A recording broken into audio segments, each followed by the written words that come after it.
All right, hello. Welcome to the tutorial video that's going to go along with your blood vessel list this term. I'm going to actually start with the blood vessels associated with coronary circulation. You'll find this picture back in chapter 20. I'm actually on page 699 in this textbook. Just because I wanted to get that done and then I can move ahead to chapter 21 and follow the pages individually that way. So I'm going to start by identifying all of the arteries on your list. So only the ones that are on your list that you need to know for this circulation outside of the great vessels that are associated with heart anatomy. So you've already covered that in chapter 20, like your aorta, your pulmonary trunk, and your pulmonary veins, superior vena cava and inferior vena cava. That's not coronary arteries necessarily. That's part of the systemic and pulmonary circuit. These vessels are focused on delivering blood and draining blood to the heart organ itself. So that's because it's an organ just like any other organ. It needs its own circulation.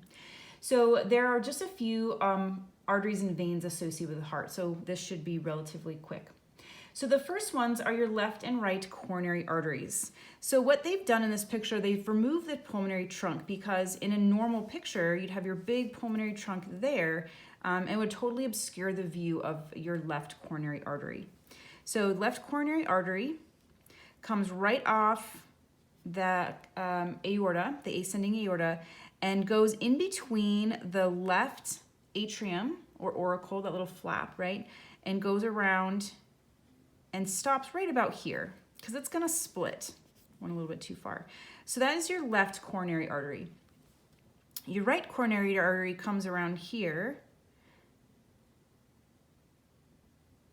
and goes all the way around in between your right atrium and your right ventricle, and then we can see it also finds its way all the way around here. So the right coronary artery is much longer than the left because the left splits into some other ones we're going to take a look at. So your right coronary artery, I know you can't really see the names very well, right here, right coronary artery, again branches off the base of the aorta, wraps around in that atrioventricular sulcus all the way around to the back side. We can see that there. Then we have our anterior interventricular. So if you remember the interventricular sulcus here, that left coronary artery splits. One of the split is this anterior interventricular artery. And that kind of does all its little branches here. The other split is what's called the circumflex. So the circumflex and the anterior interventricular arteries are branches off of the left coronary artery. And that circumflex, just like the right coronary artery, we can see it over here, is going to come around and do some branches on its own. It's going to curve around towards the back side. And it actually becomes our posterior interventricular artery right here. And that was the last artery that you need to know from the heart. So we have our left and right coronary arteries, circumflex, anterior interventricular, and posterior interventricular. So those are the arteries associated with coronary circulation. So let me erase that, and then we can take a look at the veins. Okay. So remember, arteries carry blood away from the heart, which seems kind of weird because we're talking about the heart, but it carries blood away from the systemic circulation. So the coronary arteries are the direct link of blood that's going to the rest of the body. It gets to be dropped off to the heart muscle first. It kind of gets first dibs to feed all of those contractile cells of the heart muscle.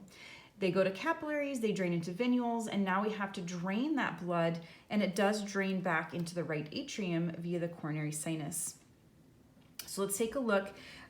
We have what's called the great cardiac vein, which starts here on the anterior surface. So it lies right next to the anterior interventricular artery and then starts curving around. So again, here's a great cardiac vein. We can see that here, and we'll head right into that coronary sinus, which isn't really a vessel, it's just like a receptacle, but it's still on the list. Okay, so that's our great cardiac vein. Then we have a couple other ones. We have a small cardiac vein. We can see that here, and it is also going to start anteriorly. We can see that over here. So the small cardiac vein is starting kind of the right ventricle, comes around, and itself, oops, there we go. It'd be nice if you could see what I'm doing. Small cardiac vein drains also into that coronary sinus.